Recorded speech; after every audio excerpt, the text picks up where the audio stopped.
Question 11 deals with graph identification. The graphs of y against x represent 4 different types of proportionality. So that's an added confusion thrown into the mix. Match each type of proportionality in the table to the correct graph. So, thinking about these in terms of proportionality, we know if y is directly proportional to x, y is equal to kx, and then y equals kx squared, y equals k root x, and y is equal to k divided by x. The reason that I say this is that this now seems a lot more straightforward. Y is kx, well, that's in the form y is mx plus c, where c is 0, straight line through the origin, that's b. Y is kx squared, that's a quadratic. So graph D is my only option. Y is k root x, you might not be familiar with that, so I'll leave that for now. Y is k over x, well, any constant divided by x is going to be a reciprocal graph, which looks like this. And so that's graph C. So by process of elimination, we have A. If I wanted to check, I could set up a table of values, x and y. Let's say x is 1, and then 2, and then 3, and then 4, and so on. So root 1 is 1, root 2. Once again, I can use my calculator to think about this. But root 2, 1.41. Root 3. Again, I can keep going. 1.73. Root 4, 2. So my gap is getting smaller each time. So I expect a graph of decreasing gradient, and that matches graph A.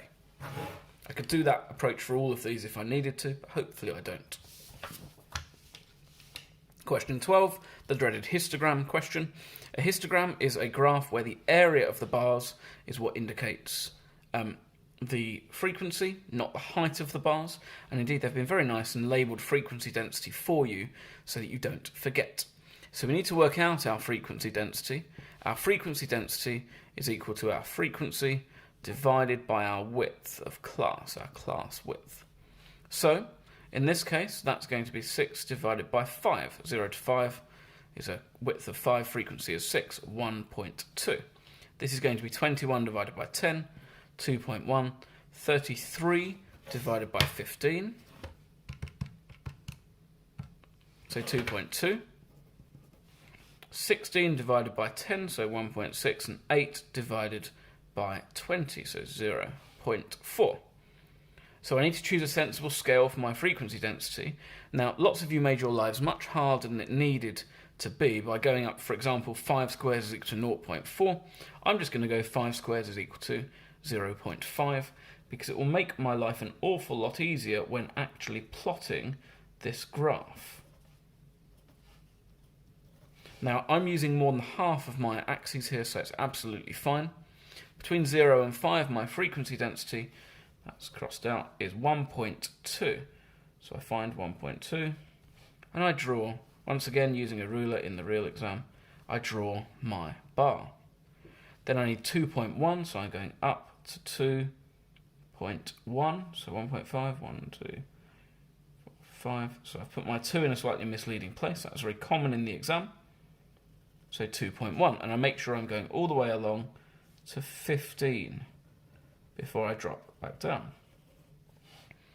And then I need 2.2, that's nice and easy, going along all the way to 30. And then 1.6, so I've got 1.5, nice and clear. So 1.6 going along to 40. And then 0.4 going along to 60. Now I've drawn that fairly roughly just so I can sketch this out, but see how much easier it is to read off of your axes.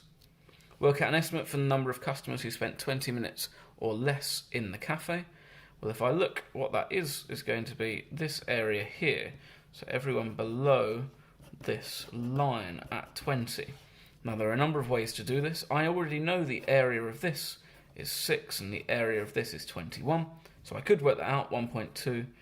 Multiplied by 5, but I can see it in my table. Same for 21, 2.1 times 10, but I already know it. What I need is the area here, between 15 and 20, that is 5, multiplying my height, multiplying 2.1. 2.2, from my graph. So 5 times 2.2 is 11. So I've got 6 plus 21, 27 plus 11, 38. Alternatively, I could notice that between 15 and 30, 20 is 1/3 into this class.